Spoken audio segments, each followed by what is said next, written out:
Hi guys, कैसे हैं आप लोग। होप आप सब ठीक होंगे। हम फिर से हाजिर हैं आपके सामने एक नया वीडियो लेकर के। और आज हम एक और नया प्रोग्राम बनाने वाले हैं। हमारा आज का जो प्रोग्राम है वो है एक नंबर को पैलिंड्रोम नंबर चेक करना। ठीक है, तो हम सबसे पहले ये समझते हैं कि पैलिंड्रोम नंबर किसे कहते हैं। उसके बाद हम देखेंगे कि पैलिंड्रोम नंबर चेक करने का प्रोग्राम कैसे बनाया जाता है। देखिए, जैसे कि आप सब जानते हैं कि हम लोग फोकस करते हैं लॉजिक बिल्डिंग पर, तो हम लोग लॉजिक बिल्ड करना सीखेंगे आज कि एक नंबर को पैलिंड्रोम नंबर कैसे चेक करते हैं। तो सबसे पहले मैं आपको बताता हूं पैलिंड्रोम नंबर क्या होते हैं। पैलिंड्रोम नंबर में क्या है, सपोज आपके पास एक नंबर है और उस नंबर की वैल्यू है 123। अगर आप इस नंबर को रिवर्स करते हैं तो रिवर्स करने पर नंबर आएगा 321। तो जो आपका ओरिजिनल नंबर था वो था 123 और रिवर्स करने पर जो नंबर आया वो आया 321। ये दोनों अलग अलग नंबर से, ये नंबर सेम नहीं है, तो ये नंबर पैलिंड्रोम नंबर नहीं है। लेकिन अगर मैं कोई ऐसा नंबर लेता, सपोज मैं नंबर लेता 121 और अगर मैं इसको रिवर्स करूं तो रिवर्स करने पर ये भी क्या आएगा, ये 121, यानी 121 नंबर को रिवर्स करने पर सेम नंबर आता है। तो ऐसे नंबर्स जिनको रिवर्स करने पर सेम नंबर आता है वो कहलाते हैं हमारे पैलिंड्रोम नंबर्स। ठीक है, यानी कि हम सिंपल वर्ड्स में कह सकते हैं उल्टा सीधा एक समान, है ना। चाहे ऐसे पढ़े चाहे ऐसे पढ़े, नंबर सेम है। तो जब हमें पैलिंड्रोम नंबर चेक करने का प्रोग्राम बनाना होता है, उसके लिए हम क्या करते हैं, हम सबसे पहले एक नंबर इनपुट कराते हैं, उसके बाद हम उस नंबर को रिवर्स कराते हैं। रिवर्स करने के बाद हम एंड में चेक करते हैं कि जो हमने ओरिजिनल नंबर जो इनपुट कराया था वो और ओरिजिनल नंबर का रिवर्स कराने पर जो रिवर्स नंबर आया वो, अगर दोनों नंबर्स आपस में बराबर हैं तो हम कहते हैं कि नंबर पैलिंड्रोम है। और अगर ओरिजिनल नंबर और रिवर्स नंबर दोनों बराबर नहीं है तो हम कहते हैं नंबर पैलिंड्रोम नंबर नहीं है। ठीक है, तो आइए समझने की कोशिश करते हैं इस लॉजिक को कैसे बिल्ड किया जाता है। सबसे पहले एक नंबर को पैलिंड्रोम चेक करने के लिए हमें नंबर को रिवर्स करना होता है। तो रिवर्स नंबर कैसे किया जाता है, उसका लॉजिक कैसे बिल्ड किया जाता है, इसके ऊपर मैंने ऑलरेडी एक सेपरेट वीडियो बनाया हुआ है, आप उसे देख सकते हैं और देख करके डिटेल में समझ सकते हैं कि वो एक नंबर को रिवर्स करने का लॉजिक कैसे बिल्ड किया जाता है। मैं अभी भी कवर कर रहा हूं, लेकिन इस बार मैं थोड़ा सा शॉर्ट में समझाने की कोशिश करूंगा। डिटेल प्रोग्राम ऑलरेडी दूसरे वीडियो में है, आप कहेंगे तो मैं उसका लिंक आपके साथ शेयर कर दूंगा या आप मेरे चैनल में जाकर के देख सकते हैं। तो चलिए शॉर्ट में समझते हैं नंबर को रिवर्स कैसे करना होता है। जब हम नंबर को रिवर्स करते हैं तो रिवर्स करने का हमारा एक लॉजिक होता है। उसमें हम क्या करते हैं, देखिए सबसे पहले हम एक नंबर लेंगे और इस नंबर को हम इनपुट करवाएंगे। तो हम इनपुट कराने का क्या मतलब है, हम लोग स्कैनर के थ्रू रीड कराएंगे, कोई भी तरीका यूज कर सकते हैं इनपुट कराने के लिए, बफर रीडर भी यूज कर सकते हैं अगर हम जावा कर रहे हैं तो हमने नंबर इनपुट करा लिया। नंबर इनपुट कराने के बाद हम क्या करते हैं, जो हमारा ओरिजिनल नंबर है उसे हम एक दूसरे नंबर में कॉपी करके रख लेते हैं। क्यों, क्योंकि हमें ओरिजिनल नंबर को और रिवर्स नंबर को बाद में कंपेयर करना है। तो हम एक वेरिएबल ले लेते हैं जिसके अंदर हम लोग सपोज कॉपी करके रखने वाले हैं। तो हमने नाम ही रख लिया वेरिएबल का कॉपी, और उस कॉपी वेरिएबल के अंदर हमने जो हमारा ओरिजिनल नंबर n है उसको स्टोर कर लिया। ठीक है, अब हम एक नंबर और लेते हैं जिसके अंदर हम लोग नंबर को रिवर्स ऑर्डर में स्टोर करने वाले हैं।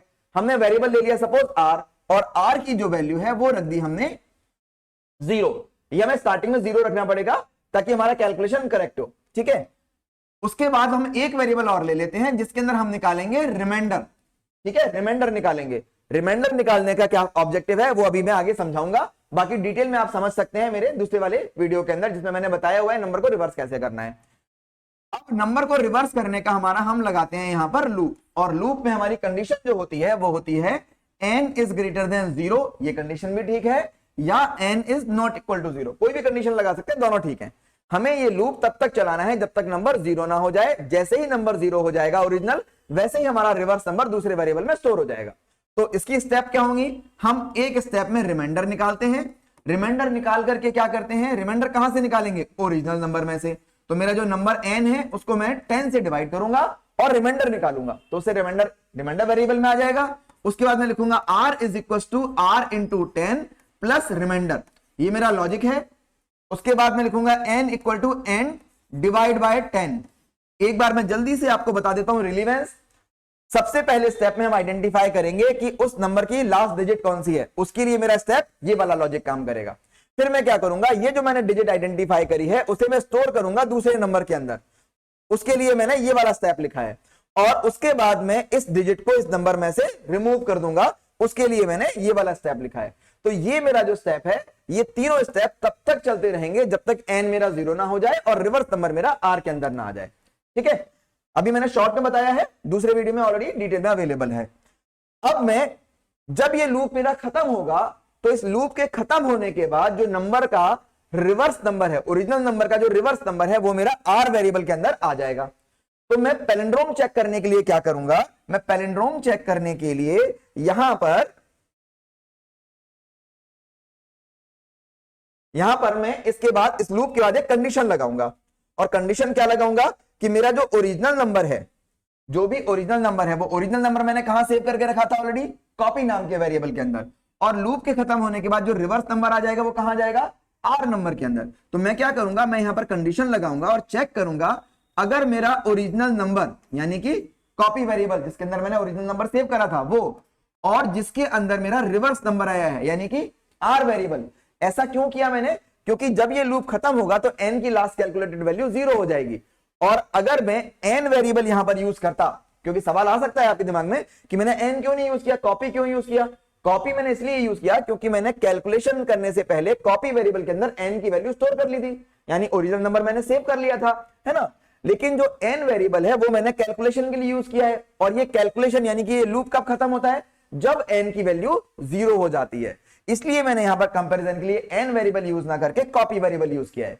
अब जैसे कि मैं बता रहा था आपको कि अगर मेरा ओरिजिनल नंबर और रिवर्स नंबर दोनों बराबर होते हैं तो मैं क्या बोलूंगा, मैं प्रिंट करा दूंगा और मैं बोल दूंगा यहां पर प्रिंट स्टेटमेंट के थ्रू कि मेरा ये जो नंबर है ये नंबर पैलिंड्रोम है ना, ये एक पैलिंड्रोम नंबर है।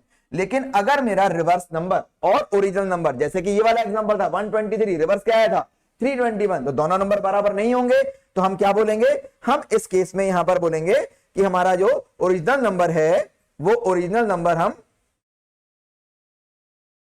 मैच नहीं कर रहा है, जिसकी वजह से हम बोलेंगे कि हमारा जो नंबर है वो पैलिंड्रोम नंबर नहीं है। यानी कि हम यहां पर कंडीशन लगाएंगे और कंडीशन का हम लिखेंगे यहां पर एल्स, इफ का एल्स। इस एल्स में जाकर के हम सॉफ्ट स्टेटमेंट में लिख देंगे जो नंबर है वो पैलिंड्रोम नंबर नहीं है, it's not a palindrome number.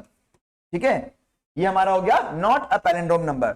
तो जब भी मैं जो भी नंबर इनपुट कराऊंगा उसको इस लूप के थ्रू रिवर्स कर लूंगा। रिवर्स करने के बाद जो रिवर्स नंबर आएगा वो और जो मेरा ओरिजिनल नंबर था वो दोनों कंपेयर होंगे। अगर दोनों बराबर होंगे तो आ जाएगा नंबर इज पैलिंड्रोम, अगर बराबर नहीं होंगे तो आ जाएगा number is not palindrome. Hope ये आपको समझ में आया होगा।